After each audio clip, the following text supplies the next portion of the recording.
Stand by for Just Parlays.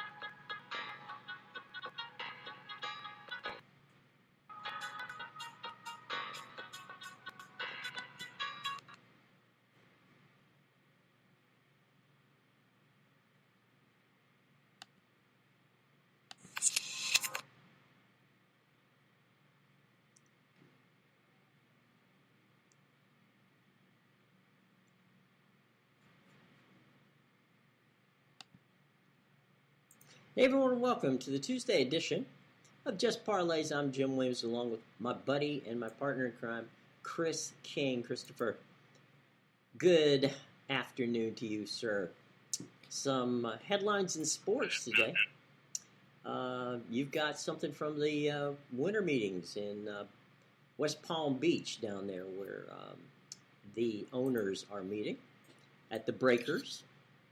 And right, they're going to change the overtime, but only in the playoffs. But, nobody wants to watch the Jets and Jaguars go to multiple positions in overtime anyway during the regular season. So it's a change, that probably needed to come into play after we saw what happened this past January in the divisional round where the Chiefs took the ball and went down the field and scored. The funny thing that I see out of all this is the Chiefs fans are complaining that when they pitched the rule change, 3-4 years ago, after Brady won the AFC title game that way, it didn't get changed, but now because, Buffalo lost and Josh Allen didn't get a chance to drive down the field, all of a sudden, the Chiefs have been wronged and they should have reinstituted this rule back then. But the difference between these situations, besides the fact that nobody cared about it then, was the fact that Buffalo wasn't the one that came up with this rule change concept in the first place. It was the Colts and the Eagles, and the Titans had a rule change of their own that they proposed. In 2018, it was the Chiefs who came up with they wanted the rule changed after they lost. Right. There were actually 17. But everybody wants to overlook that part because, revisionist history and all. For sure, but prior to what happened to the Chiefs and up to today, there's been, I think, last maybe 12 teams have offered up their own variety of reasons of what to do for, to the competition committee for overtime changes. So it's been in the works for a long time, and I think it was really the sun shined on at this time in large part because we had those crazy wild card games where things happen and people at home were not happy about it, as well as the players and the owners weren't happy about it. So finally it gets fixed, and at the end of the day it gets fixed. So Chiefs fans, live with it. Okay, you'll learn to live with it. You'll learn to love it. I'm sure even Steen will be, as much as he's a Chiefs fan and a big part of the Chiefs kingdom. I think even he understood the concept that this rule needed to be changed. Yeah, I mean, Michael. Yeah, well, I don't live in New York State anymore. I don't live in, and even when I didn't live in Erie County. So the public offering for that stadium, that'll fall on other people. But I mean, and that's another thing that irritates me is you see a lot of people complaining about all the public money that's going to be put into this new stadium in Orchard Park. And, the government should have better things to do with their money and all this other stuff. Bottom line is there's 28 teams out of the 32 in the league that have stadiums that are funded, at least in some form or fashion, by the general public. Right. I mean, the only 4 teams that don't are the Jets and the Giants at MetLife Stadium. And, of course, SoFi, because Kroenke has $8 zillion in his pocket, being married into the Walmart family and everything else. Well, so he can afford to do that. The Washington franchise, the stadium was built by Jack Kent Cooke. It was finished by Dan Snyder. The land was owned. The only lease they have has to do with the actual physical infrastructure around it. In other words, roads that were built to get you there. So their lease with the state of Maryland has nothing to do with the actual payment of the stadium or any of that stuff. But you're right, there aren't that many people who do, and everybody else does. And it's, the way it's done usually is through a tax which is paid for by the people who, it's because you use their tax usually. Means that basically what you're doing is the people who would go to the games are likely to be the ones who are spending more money. And if you want to talk about getting, Chris, you just brought up the point about the Jets and the Giants, right? At the Meadowlands.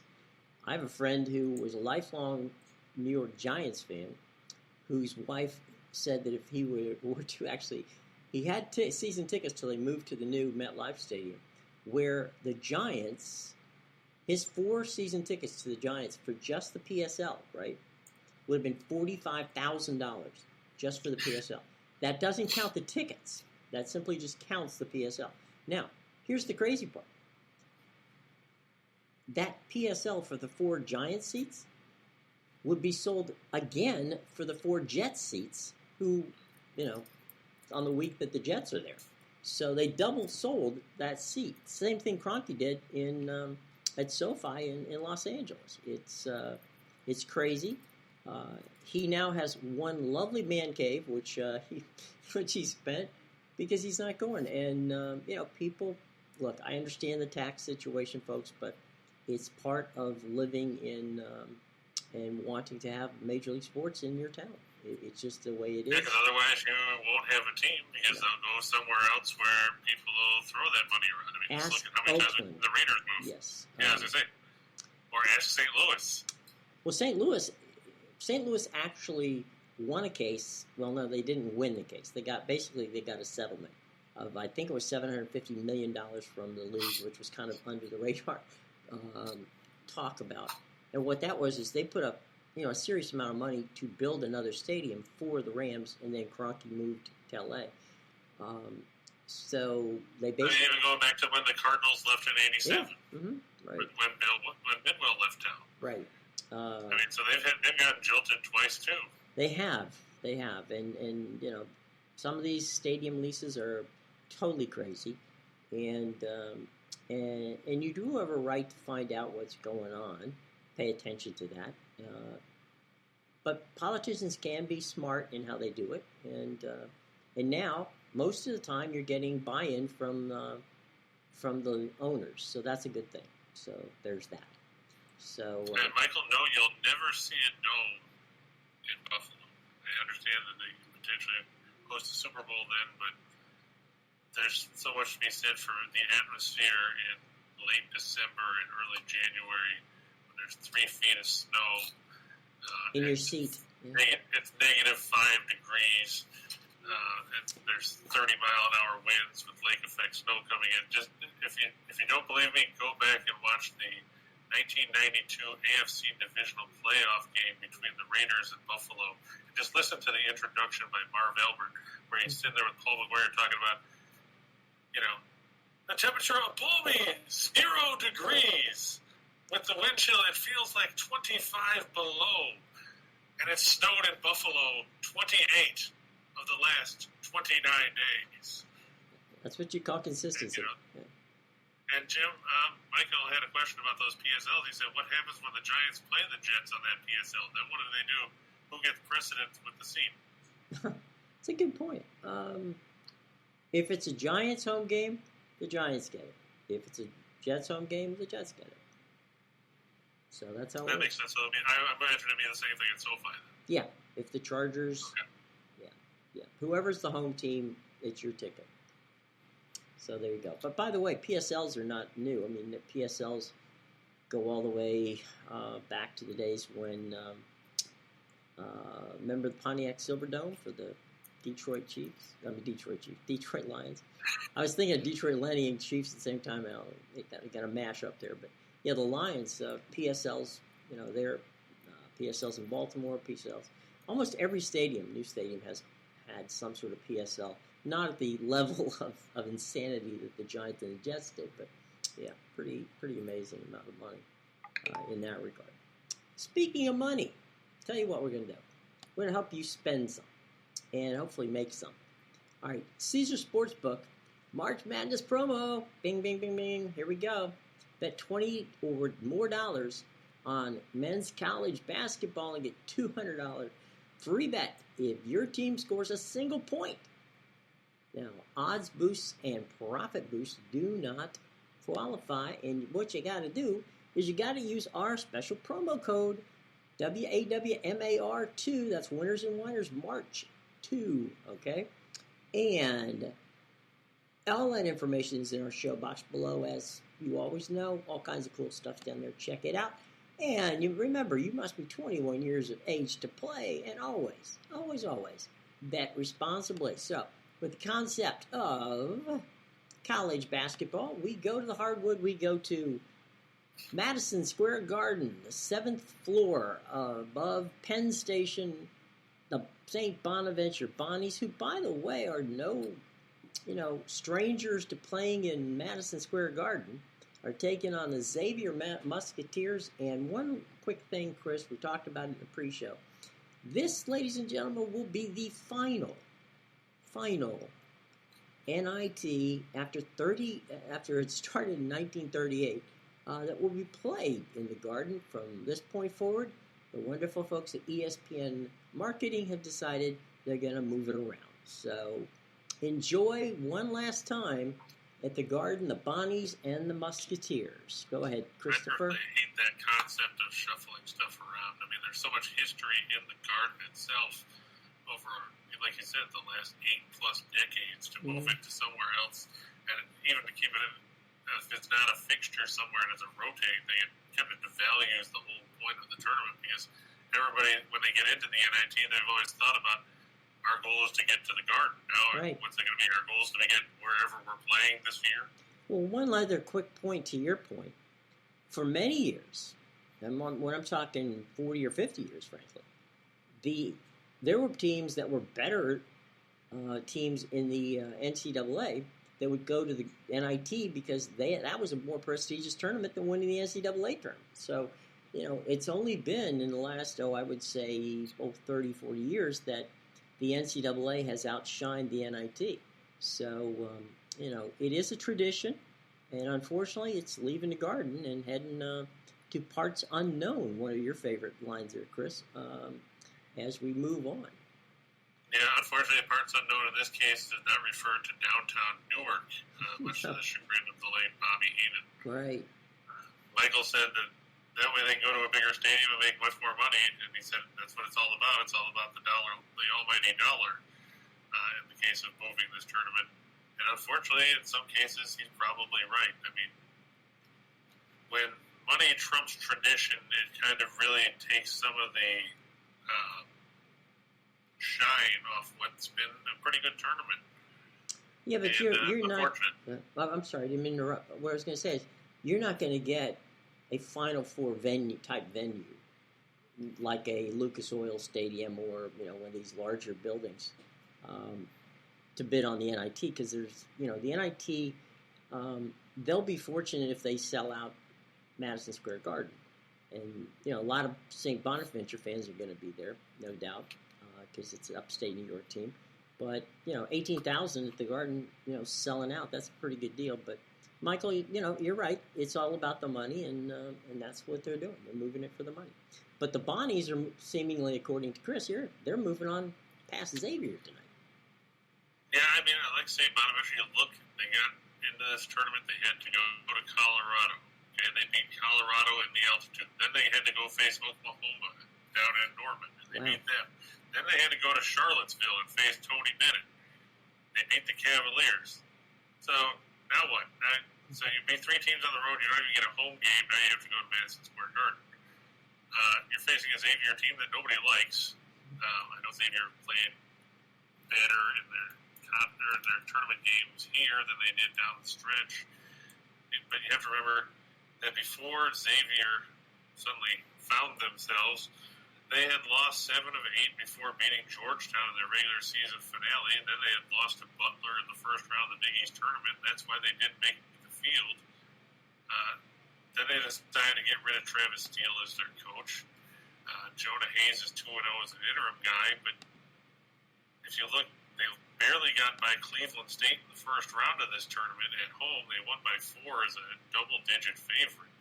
They played better and they beat Florida, but then they were fortunate to skate by Vanderbilt in a game last week where the last 10 seconds took about 25 minutes because they couldn't figure out what the hell they were doing and had to do about 35 different replays. And they escaped there, but they didn't cover in that one either. Now they've got to face a Bonnie's team that doesn't have a ton of depth, but Bonaventure's got a ton of experience. All 5 starters, Osa Sonnier, Kyle Lofton, Jalen Hadaway, Dominic Welch, and Jaron Holmes are all seniors. They've been there, they've done that, they've been to the NCAA tournament before. They're not going to be intimidated by playing a Xavier team that's mediocre defensively. St. Bonaventure very good on the defensive end of the floor. They're 74th in scoring defense at 66 points a game. Paul Scruggs is not supposed to play tonight for Xavier. That's a big blow for them. Scruggs started 33 games this season for them and was a pretty effective player. If you look at his numbers, he logged, better than 30 minutes a game. Mm-hmm. It's tough to replace a guy like that. He shot 48% from 2. He knocked down 31 threes.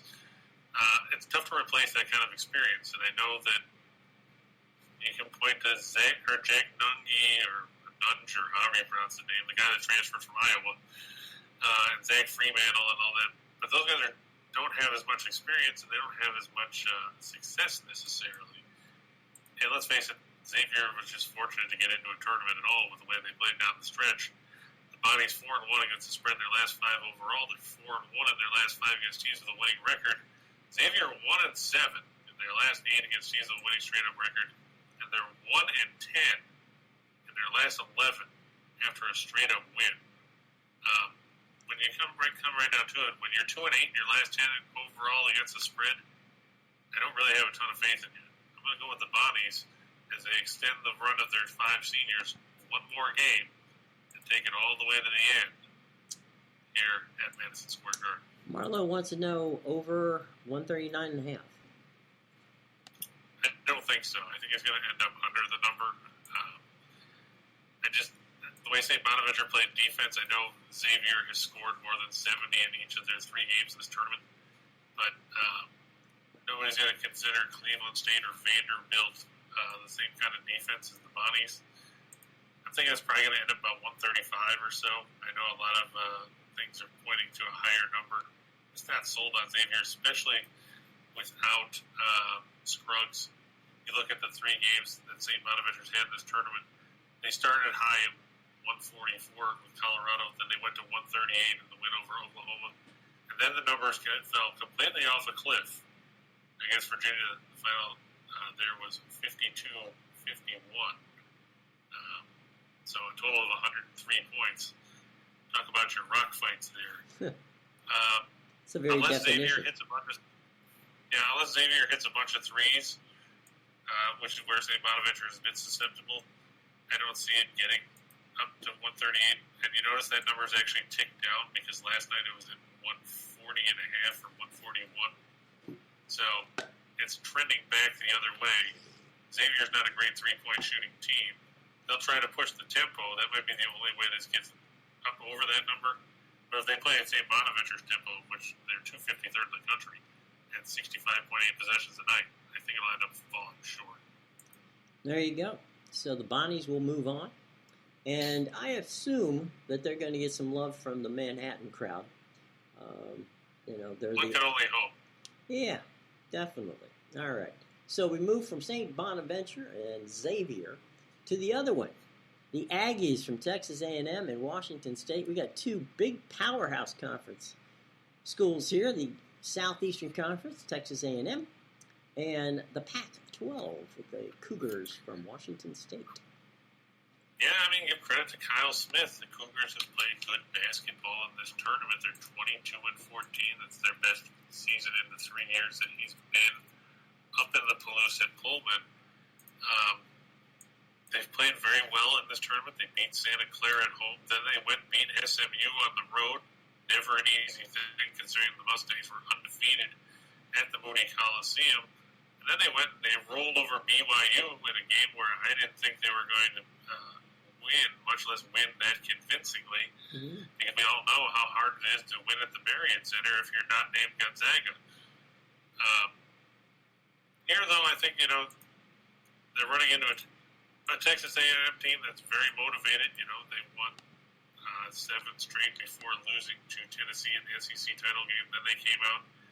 They've won all 3 of their games in the NIT by double figures. They beat Elkhorn State by 12. They beat Oregon by 15. They beat Wake by 15. Buzz Williams, apparently, after his team was passed over for the NCAA tournament, wrote a scathing 9-page letter to the committee detailing why they should have been in the tournament as opposed to, some of the other teams, Michigan.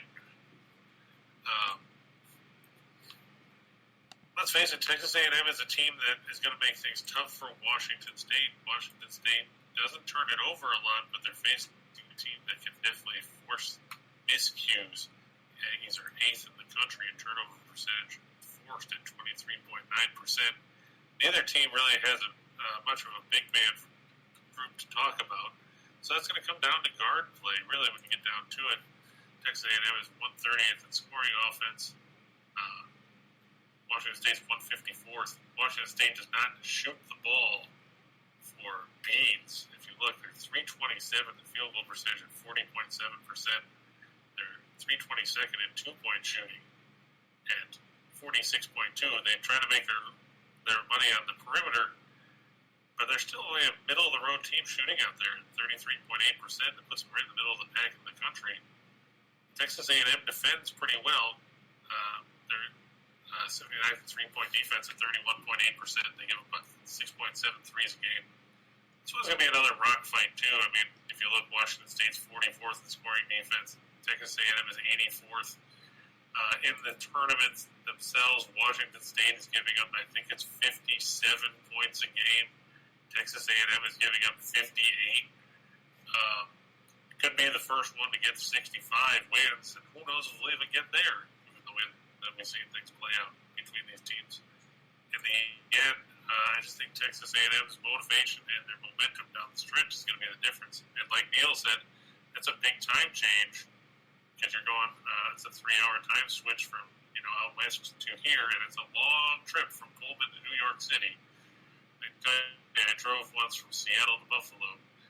I tell you, 2,800 miles, even with a lot of open roads, still not the most entertaining trip. Especially when you're driving through Montana, and you hit Montana at 7 o'clock in the morning, and you get off the road at 3 o'clock in the afternoon, and guess what?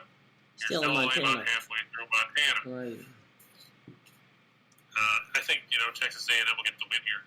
They're 8-1 in their last 9 against the spread after a straight-up win. They're 7-1 in their last 8 after an ATS win. They're 6-1 in their last 7 against teams with a winning percentage above 600.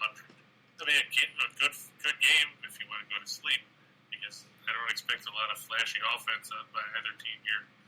But kudos to both teams making it this far, because nobody would have expected probably when the tournament field was announced. No, and Texas A&M's not known for their basketball program.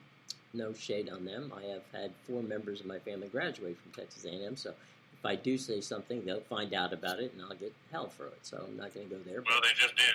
They just heard you say it. Hopefully, they're not basketball fans. So, actually, they're San Antonio Spurs fans. So we'll go with that. But, that's even worse. Well, once upon a time, it wasn't so bad.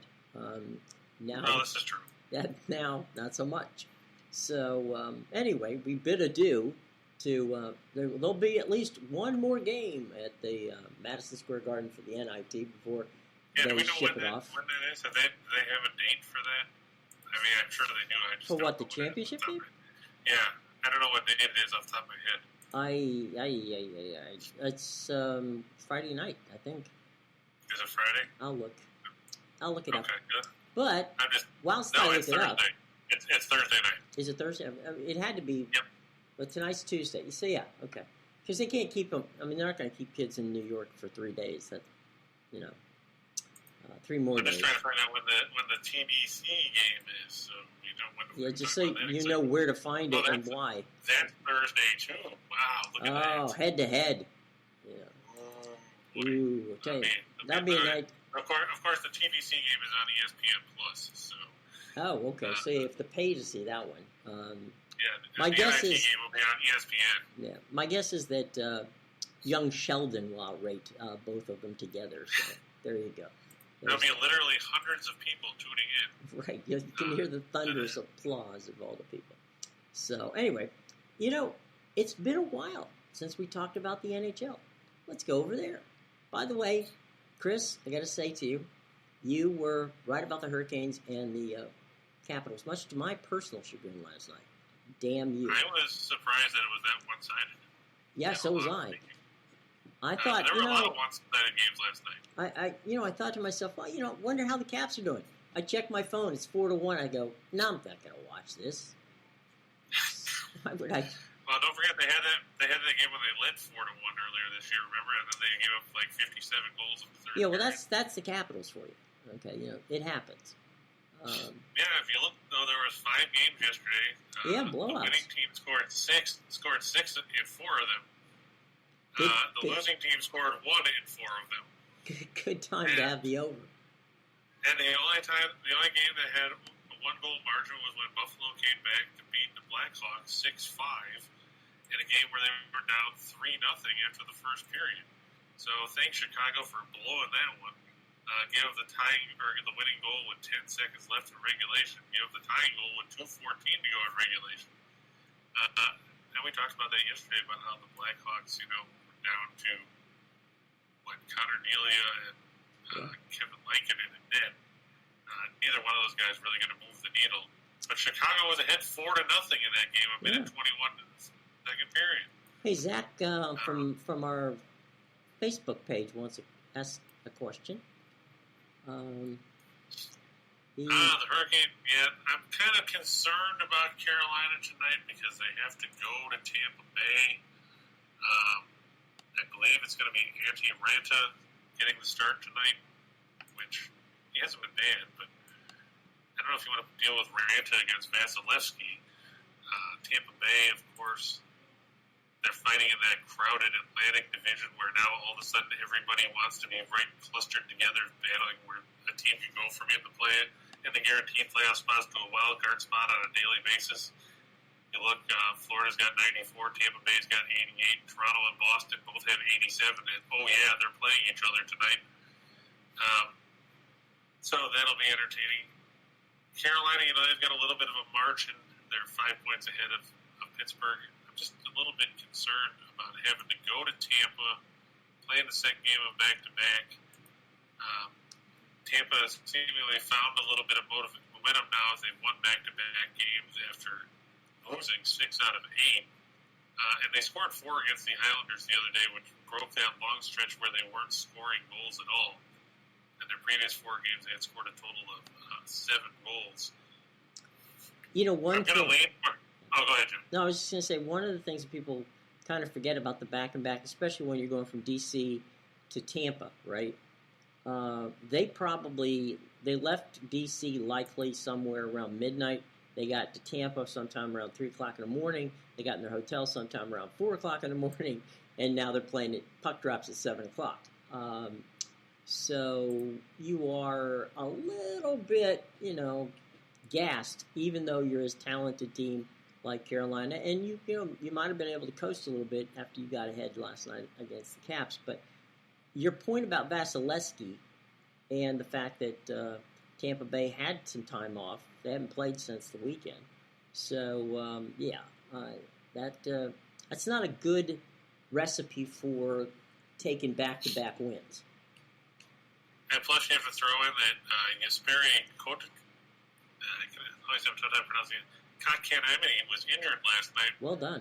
With 2 seconds left in regulation, when he got hit by Lars Eller. Apparently, he put no weight on his leg when he left the ice last night. Ron Brindamore in the post-game press conference saying, quote, "I don't know the extent, but it's not good."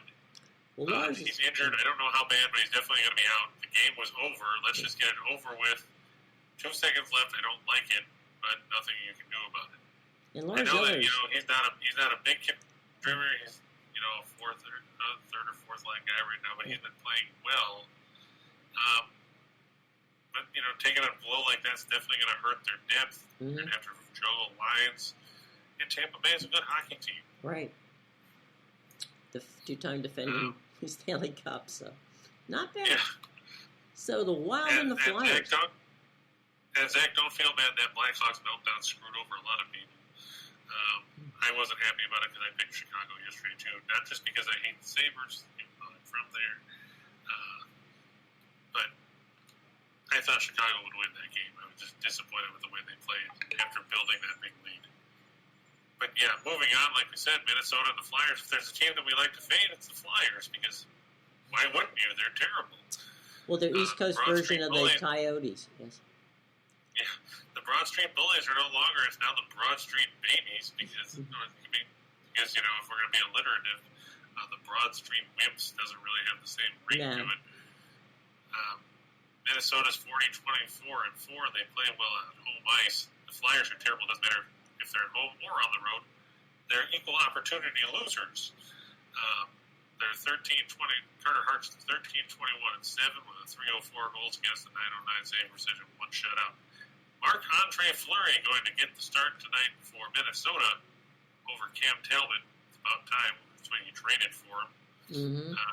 Fleury 20-21-5 with a 293 goals against, a 908 save percentage, and 4 shutouts. If you look, it's a mismatch when it comes to putting the puck in the net. The Flyers are 30th in goals for at 2.59. They're 24th in goals against at 3.47. The Wild 4th in goals for at 3.63. They're 19th in goals against at 3.09. The Flyers 13 and 39 in their last 52. They're 14 and 42 in their last 56 against teams with a winning record. They're 6 and 20 in their last 26 after allowing 5 goals or more in their last game. The Wild have won 6 straight. All those coming at home.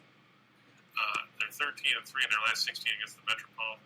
39 and 12 in their last 51 as a home favorite. Let's face it. If you're a Flyers fan, it might be time to burn your jerseys, or hope that you can find a reincarnation of Bobby Clark or Bernie Parent or anybody that was worth a damn for the Flyers before. Because after trading Claude Giroux, you have to wonder what is left of this Flyers team, and they have to face a Minnesota team that averages 3.97 goals a game on home ice. Flyers put up only 2.31 goals a game on the road. It's going to be a rough night for Philadelphia. I know Matthew was talking about how the Flyers gave him a scare the other night when they played Nashville. They jumped up 2-0 in that game after one period. They were up 3-1, and then proceeded to lose 5-4 because the Flyers cannot deal with success. There's Carter Hart numbers. Surprised they didn't go after him at the trade deadline. True.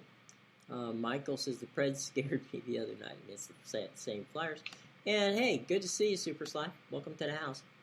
All right. As far as not going after Hart, I don't think Philadelphia is willing to give up on him because he's only 23 years old. No, that's not. Oh, that's and not actually, the Flyers have made a change. It will not be Carter Hart.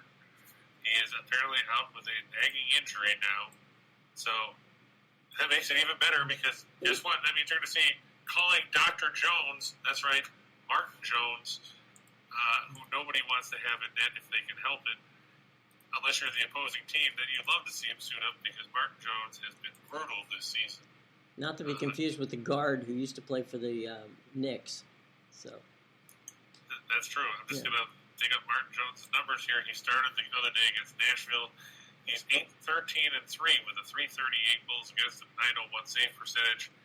He has just 2 wins in his last 10 starts. He's 2-7-1 in that stretch. And to get those 10 starts, you have to go all the way back, starting on January 22nd. So he made 10 starts in 2 months. Michael's now he's going to make back-to-back starts. Michael's our resident chat comedian. Don't forget to tip your waitresses. Michael's going to be here all week. Thank you, Mike. All right. Let's move on. The Panthers. And we're going to move on to Montreal, Florida. And the game is being played in Sunrise. Yeah, so it doesn't bode well for Montreal. Of course, there haven't been a lot of games that bode well for Montreal this season, but they have to go on the road to face a Florida team that we all know has had a ton of success at home. Montreal has been terrible wherever they go. I mean, they've played better under Martin St. Louis. I'll give them credit for that. Give credit where it's due. The problem is they're still the worst team in the league, and that's saying something when you're in a league with the Sabres, among other teams. Jake Allen, 7-17-4 with a 309 goals against. I think I messed up his save percentage. There's no way in hell it's 926. It is actually 908, so I mistyped it. With 2 shutouts for Montreal. Andrew Burnett confirmed this morning it'll be Sergei Bobrovsky back in net. He's 31-6-3 with a 257 goals against, a 916 save percentage and 2 shutouts. That's about time Bob got back in the net. I know Spencer Grenade started both nights of back-to-back over the weekend. Got smoked by Toronto on Sunday after having to rally to beat Ottawa on Saturday. So it'll be a good boost for them to get Bobrovsky back in goal. Stupid Southern Utah. I thought they were going to play better than that. Fresno State played motivated basketball. Where was that during the regular season? They didn't do the Thunderbirds name proud. I'm ashamed of them. At least it stayed under the total, but I expected more from Southern Utah than 48 points. So I apologize for that. I would have expected a much better showing from the Thunderbirds than the stellar 19 of 61 performance shooting from the floor and a dozen turnovers. It was disappointing. They got belted out of the game. Never got back in it. Didn't bounce back. Looking at this game. Looking at this game, Chris. Yeah, go ahead, Jim. No, I was just going to say, looking at this game, and you talked about the standings. This is a game, if you're the Panthers, you better damn well win. Because, these are 2 points that you need, and this is low-hanging fruit. If you can't, with Bobrovsky in the net, take this one, you got problems, boys and girls. Yeah, especially when you look at the next couple of lines there. The Canadians are last in the league in goals for. Mm-hmm. The Panthers are first. The Canadians are second worst in goals against. Florida's middle of the road. I'm not going to take that away from them. But here's the big stat, is when you come to play in Sunrise, Florida's offense, it's like, you added some nitrous to your car. Because Florida averages 4.02 goals a game normally. At Sunrise, it goes up to 4.63. Whoa. By the same token, Montreal gives up just under 4 goals a game on the road, 3.94. And you're right, if Florida wants to be taken seriously as a contender, they have to come out and win this game, and they need to win this game convincingly. Not like we saw the other day against Ottawa, where they were down 3-0 in the second period, had to come back and win in the shootout. Mm-hmm. Not like they played against Toronto, where they got smashed into the ground 5-2. And there's a lot of big, heavy numbers on the hockey docket tonight. Just looking around. Lane has a quick question for you. Panthers, Bruins, Penguins, Wild on the money line. Well, I'm never going to endorse picking the Bruins because they're playing Toronto. So I tend to stay away from games that the Leafs are involved in just because of a personal interest in the game. I think that Boston probably has a slight advantage because they're at home, and the Leafs have Peter Mrazek starting again because because they don't have Jack Campbell back yet. Yeah. The Wild I like. I mean, we talked about that. The Panthers, obviously, and the Penguins. Penguins are playing the Rangers. The good thing for Pittsburgh in that case is that they're playing at the Glass House. Because when they played at Madison Square Garden last week, it was the Rangers who jumped all over Pittsburgh. Mm-hmm. And what was it, a 5-1 victory? Yeah, it was a very un-Penguin-like performance. And of course, Pittsburgh coming in off that narrow 11-2 win over Detroit the other day. The eked by. You know, yes. Yeah, they eked it out with a late goal. Yeah. Or 6. Yeah. But, more power to them. That's like playing the entire game on a power play. It's like, pretty much. I mean, it shows you how bad Detroit's goaltending has been at times this year. Yeah. Well, tell you what, we got the NBA coming up, and a couple questions on the NBA. A lot of Bulls fans here today. So, anyway, let's got to be someplace, right? The Bulls were another team that disappointed me yesterday with the way they played. I expected better, especially against a Knicks team that's basically going nowhere. And Billy Donovan's got to get that team together quick. And, Miami's fading too, so who knows what's going on. Yeah, of course, I said Miami.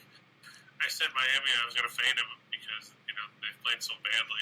And I said take Sacramento plus 85 points. And then, of course, Miami wins by 23. Okay, so... Just to say, take a look at that. So we can beat a bad team. Washington is the Eastern version of the Lakers. You fade them. Yeah. I know the Bulls are playing the second game of back-to-back. You can call me glut for punishment here because I'm going to lean on them to right the ship here because, like Jim said, as crowded as the Eastern Conference playoff standings are right now, and let's face it, they are crowded. If you want to get one of those guaranteed spots and not get stuck in play-in hell, the Bulls currently stand one game ahead of 7th place Cleveland. Now they're tied with the Raptors for the 5th and 6th spots. So they need to start winning games. And what's even worse is, I don't know if you've seen the standings, Jim, Miami is first. Yeah. Then Philadelphia, Milwaukee, and Boston are tied one game behind. It's like a NASCAR race with 3 laps left to go, They're drafting and waiting for something to happen. It's like Talladega. I'm just waiting for the crash. Right. You're waiting for one of the teams to crash and the rest of them to fly by. You only need, and we're only 3 weeks away from the season ending. So, at this point, if somebody gets hot for a week, they could salt away, they could make that run. Yeah, because you have to figure there's a lot of teams that only have 6, 7, 8 games left. Right. In regular seasons. So, you win 3, 4 in a row, you're in good shape. Whereas if you don't, of course, you could be tumbling down into the playoff hell or play-in hell or everything else.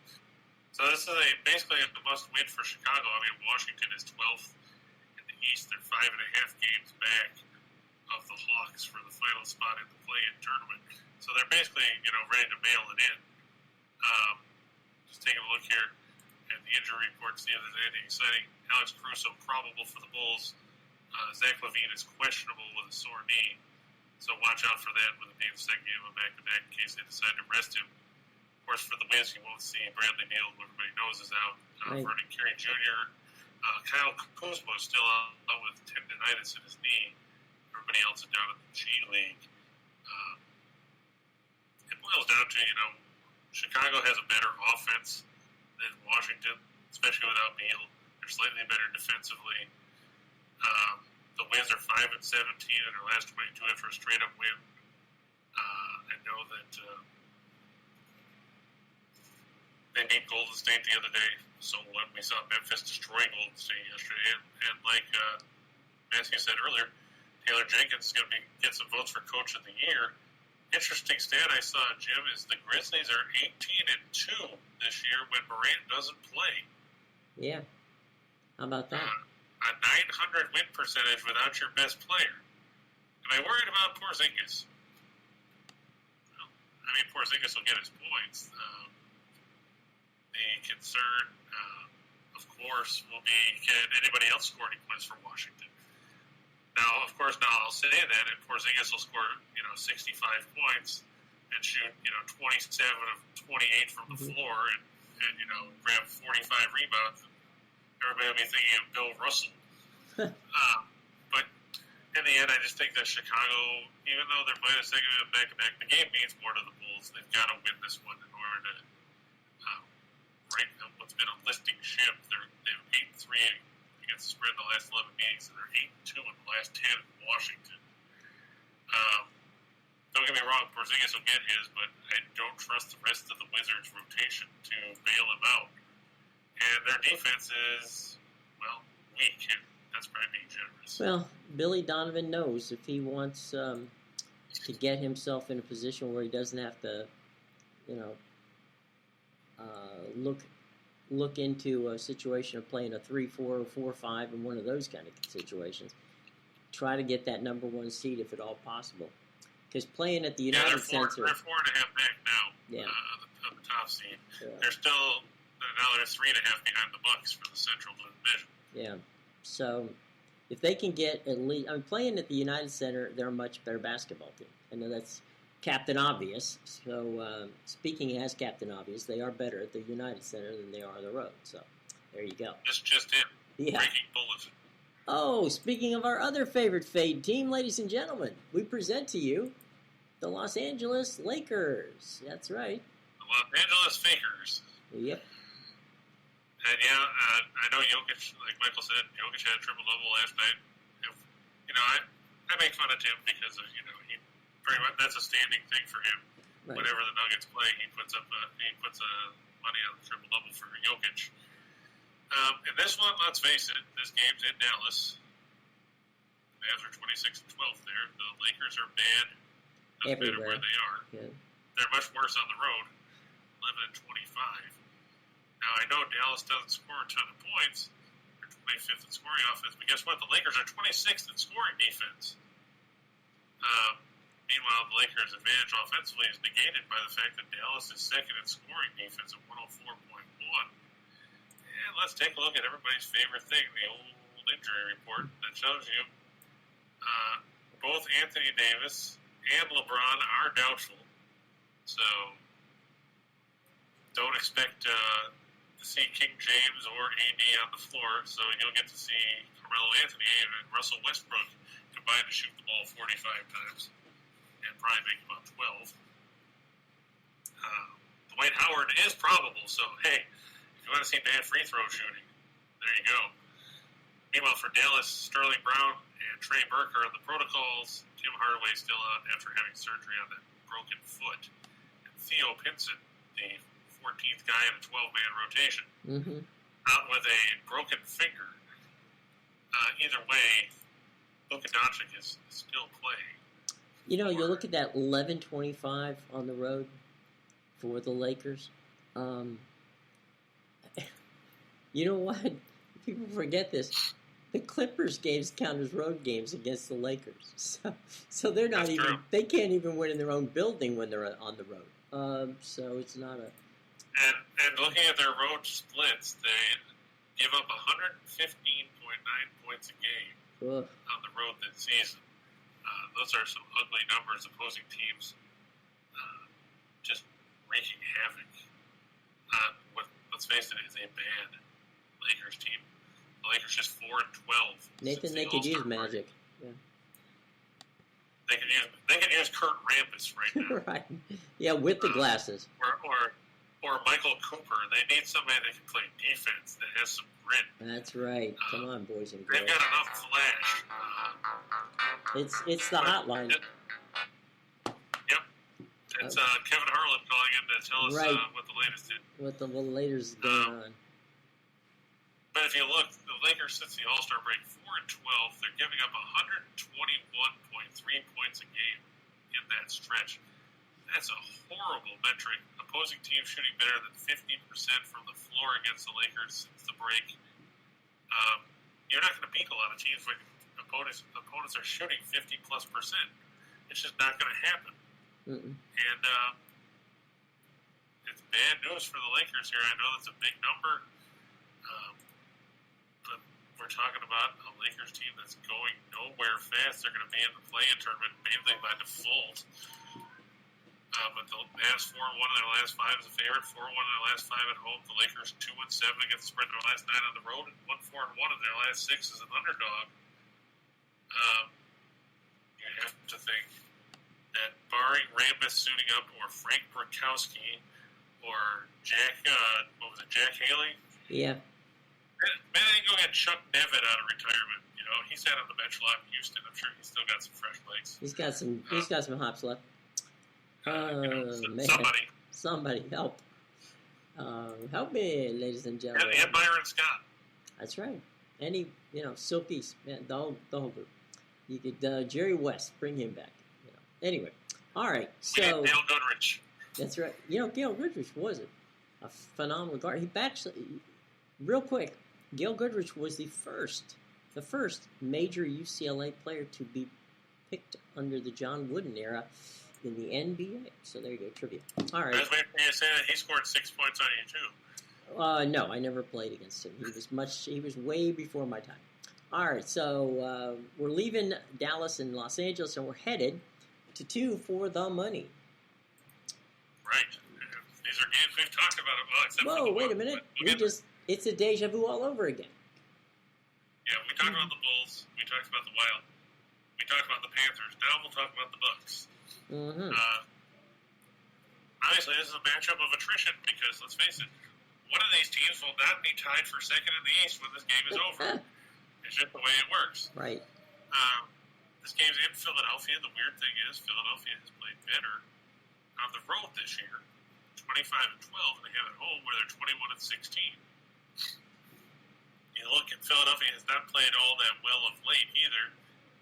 They edged out the Lakers a couple games ago, 126-121. Then they beat up on the Clippers, not saying a whole lot. They lost to the Suns. Before that, they lost to the Raptors at home, where they scored 88 points. Harden hasn't looked as comfortable of late as he did when they first started. And Philadelphia was a house of fire originally, and they've kind of cooled off. Meanwhile, Milwaukee is defending champs for a reason. Mm-hmm. And the injury report is pretty clean on this one. Giannis Antetokounmpo probable. He was originally ruled as questionable. They moved it. The line moved accordingly because originally this was a 4-point line, I think. It's now 1.5. Could have gone down since then. He's the only guy that's considered on the injury report to talk about because Philadelphia's guys are down in the G League. Mm-hmm. DeAndre Bembry, the only other name on the injury report, he had knee surgery. He's done for the year. The bottom line is Antetokounmpo, Middleton, Holiday, all those guys have actually won something in the postseason. As good as Embiid's been, I know a lot of people are considering him as an MVP candidate, and Harden and everything else. 76ers struggle in big games against quality competition. I'm going to look for the Bucks to get the win there and take the points. All right, how about let's go on 4-4 for the show? Yeah, Holiday, as far as I see, is ready to play. He's not on the injury report at all. So I expect him to be on the floor. The This one's Bonnies. pretty easy. Yeah, we talked about St. Bonaventure and Xavier. We talked about Texas A&M, Washington State already. We talked about Dallas and the Fakers. Everybody loves the Fakers. And I like Nashville at home over Ottawa. I know Anton Forsberg is supposed to get the start for the Sens against UC Saros for Nashville. The Predators are the better team. They've played well at home. They should get the win here. And yeah, that's a big plus for the Bucks too, getting Lopez back because Lopez and Antetokounmpo provides a very good 1-2 punch in rim protection, which can't be overlooked. And if you get 30 minutes of Lopez a night at this point, the Bucks will take it because it makes Bobby Portis that much more dangerous. It also gives them some boards. In hockey and with everything else, I give people the option because if I tell people to take the money line, then they get pissed off because they don't want to play. They don't want to play the money line. If I tell people to play the puck line, then they get pissed off because the team only wins by 1.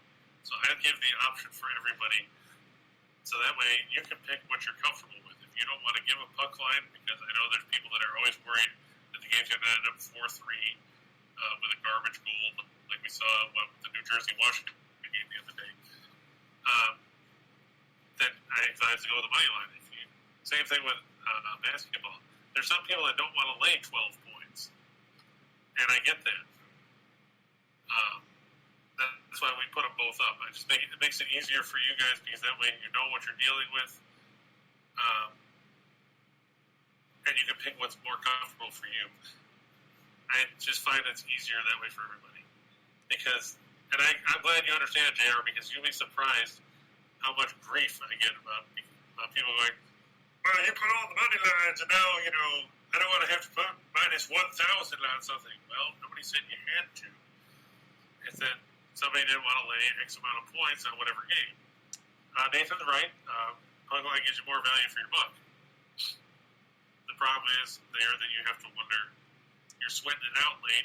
Can your team get an empty net goal or whatever to salt it away? And some people don't want to deal with it. I get that. I get it both ways. Right. That's why I try to give the option to everybody because it's that much easier. Yeah. The puck line also can get wonky. So you got. Yeah, I've seen some. Yeah.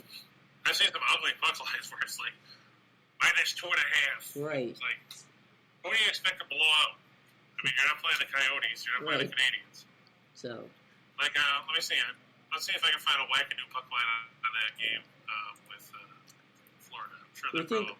Darnell, I think we got the bodies going, and I think, Chris, you were on A&M, so you can see that right above. So if you look up there, I went with A&M.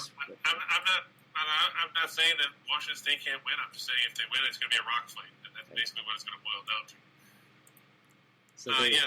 If you wanted to play the puck line on Florida, Tampa Bay, or not Florida, Tampa Bay, Florida, Montreal, if you play it at minus 1.5, it'll be around minus 150. If you want to say that Florida's going to win 7-1 or something like that, minus 2.5 goes off at plus 105 to 115, depending on the sportsbook. Nathan has a question about Washington State first half. Under. What's the number on it for the first half? I haven't looked. Let me see if I can find it real quick. And St. Bonnie on the money line. St. Bonaventure. Anyway, just because that's me. But let's see, first half total for that. 64. So, I do agree with the... Go ahead. Yeah, I'd probably lean towards the under on that, just based on what we've seen. I'm just going to take a look here and see what Washington State's done in the first couple of rounds and then see what Texas A&M's done. Washington State's first half totals in this tournament. Against Santa Clara, the total was 50. Against SMU, the total was 59. Against BYU, the total was 61. Now, Texas A&M in this tournament, in their 3 games, their totals were 54. Okay, that one actually would have gone over. This one against Oregon, it was 65. And against Wake Forest, it was 47.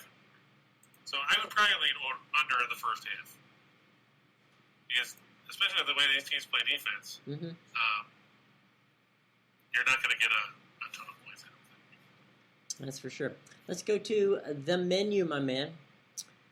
Shot in the dark. And it's a full menu.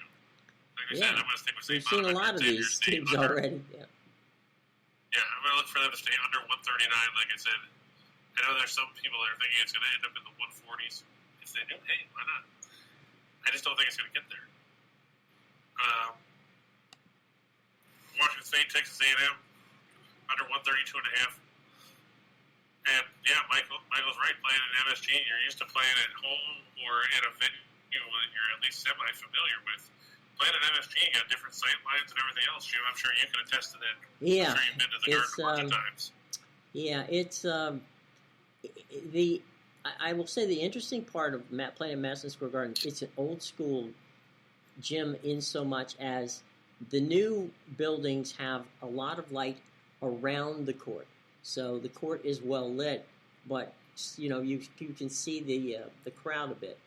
At the Garden, you can see the crowd. When you're shooting, you're looking directly into a lot of different shirts, and you're looking at a lot of crowds. So if the place is, if there's not a lot of empty seats behind the goals, then you're going to be able to see a lot of stuff, and it does screw up your sideline a bit. It's not. I mean, if you're an NBA guy, you don't worry about it because you see it in most of the arenas. But if you're Texas A&M or any of these kids that are coming, it's the other thing too. Mentally, you're physically in the temple of basketball. So there's that. So coming out of the tunnel at MSG is kind of like a religious experience.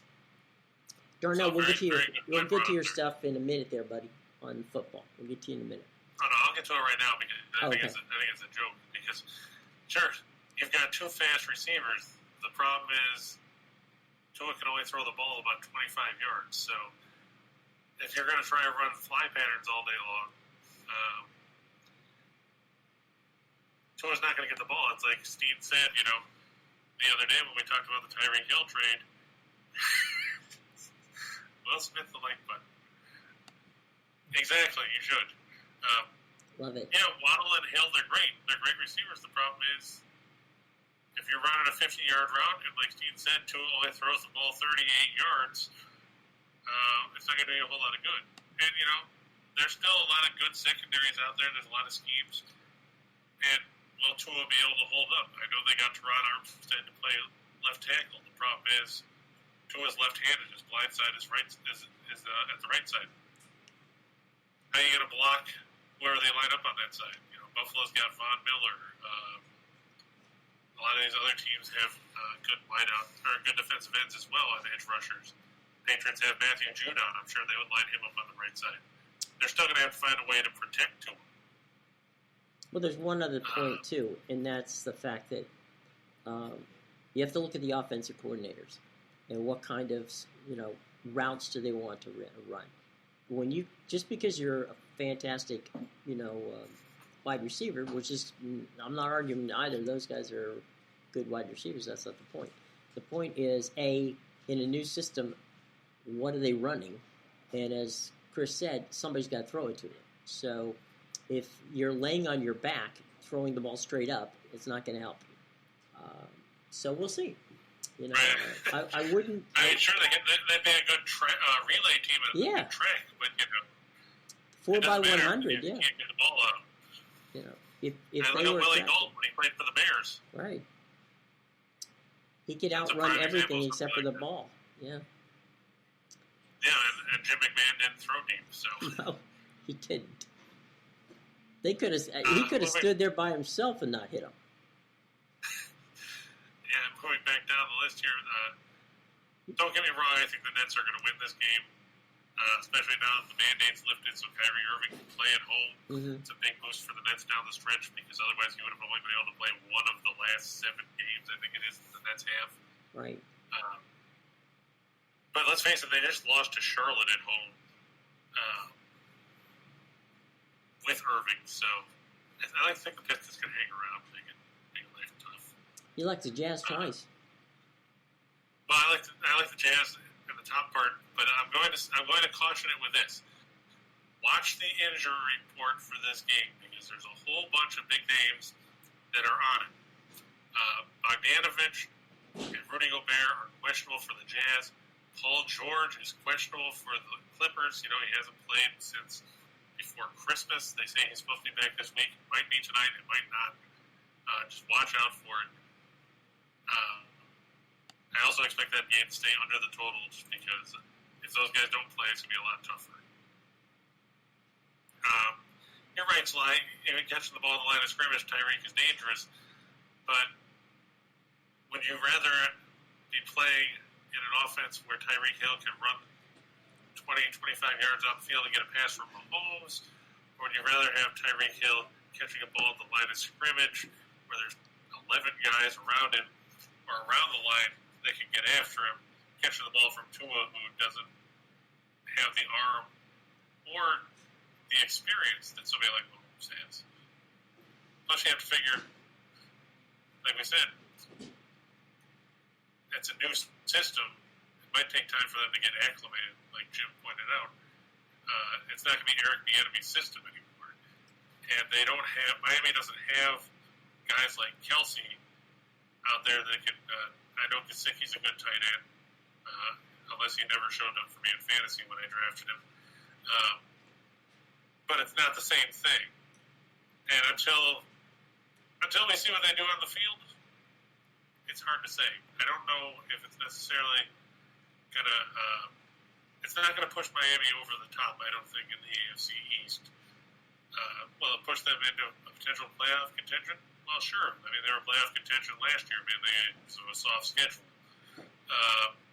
Now the schedule might be a little tougher. We'll see how they respond. I mean, I give them credit for taking big swings, but you also have to wonder if this Hill trade doesn't pan out. Think about all the draft capital they just gave up.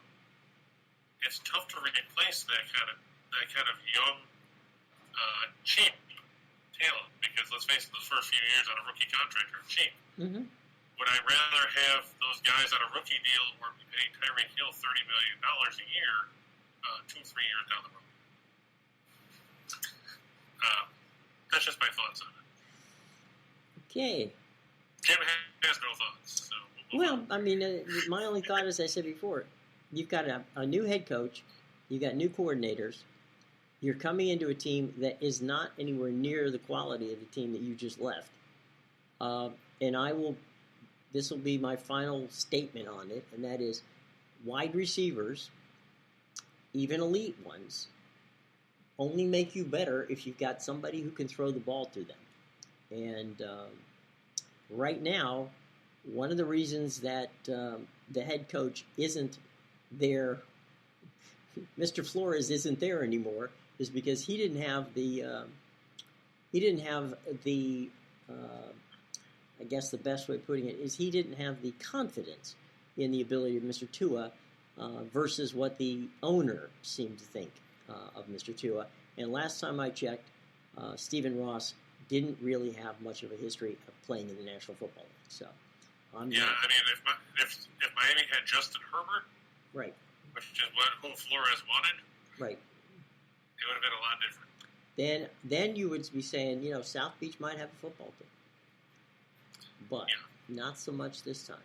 All right, moving on down the pike here, we got the I look for the Bucks and 76ers to stay under 232. That number actually went up. It was 227 yesterday. So people think we're going to have a shootout offensively in the city of brotherly love.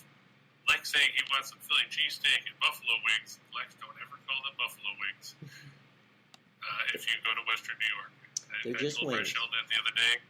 You might not make it out of the airport. It's like Jim says. If you go to China, you don't order Chinese food, you just order food. But that's a story for another time. Indeed. Yes. On the ice, I like the Flames over the Avs. This game coming to you from the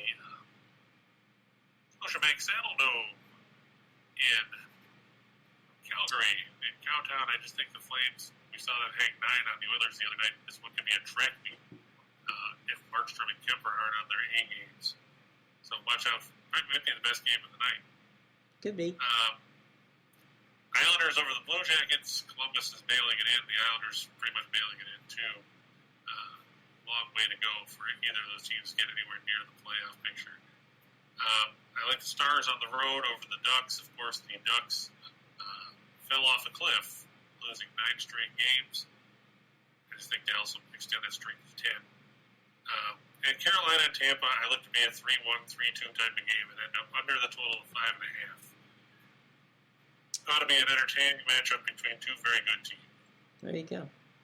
All right, everybody.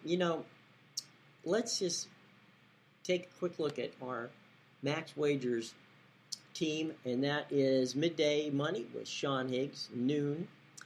Our buddy Allie Burns from 1 to 2. We're holding down the 2 to 3 spot.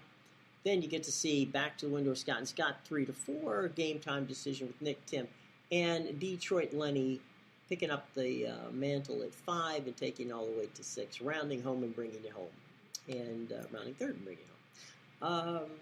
Also, in the show box below, there is all kinds of information on how to get free things from us, as well as how to get picks from Chris. If you want Chris's parlays sent to your email address, very simple. It's in the show box below, all of that, as well as, of course, our Caesars Sportsbook promotions, all down in the show box below, and how to follow us on social media. So by all means, check out the show box below. We greatly appreciate it. Final thoughts, Christopher, on this Tuesday as we get ready to get out of town here before we turn it over to the Straw Hat Brigade of Mr. Scott and Scott. Well, I mean, of course, our thoughts go out to the family of former Ottawa Senators owner Eugene Melnick. He died yesterday at 62. Be interesting to see what the Sens ownership looks like going forward. Of course, we'll have to see what Gary Bettman, of course, coming out saying today that cap manipulation isn't a problem in the NHL. If it wasn't a problem in the NHL, we wouldn't have teams like Vegas stashing guys on long-term IR so they could fit other guys under the cap. Will we see postseason salary cap down the road? Who knows?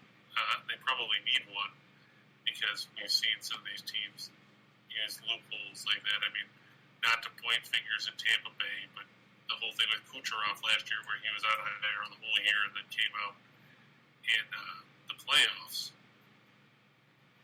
They would have gone way over the cap. You're gonna have to buy. The problem with the players is they make money, so it's kind of hard to get the players to buy in on that. That might be one of those things. But, I mean, the players are getting money anyway. They're getting paid whether they're hurt or not. No, I understand. It's just a matter of looping around the cap. I mean, if you look at Vegas right now, they're at $92.5 million, but they're technically under the cap because $14 million is on long-term IR. Right. So it's what we like to say in sports, creative accounting. Yeah, so exactly. That's how it works, boys and girls. That's the term. There you go. Creative accounting. All right. That's your economics lesson here today. That's all you're going to get from me. Chris is the guy with the math. I'm not. All right, boys and girls, it's been a pleasure. It's been a lot of fun. We will see you tomorrow, same time, 2 o'clock. Stay tuned. Actually, they're already started on Max Wagers 2. Max Wagers Network, the Ocho, yes. The Spanish version of Scott and Scott. Probably that will be Cornhole. Yeah, before Lenny, Tim, and the gang. So, all right, boys and girls, have a great day. Thanks a lot for coming by. We greatly appreciate having you. And we will see you tomorrow at 2 o'clock right here on the Max Wagers Network.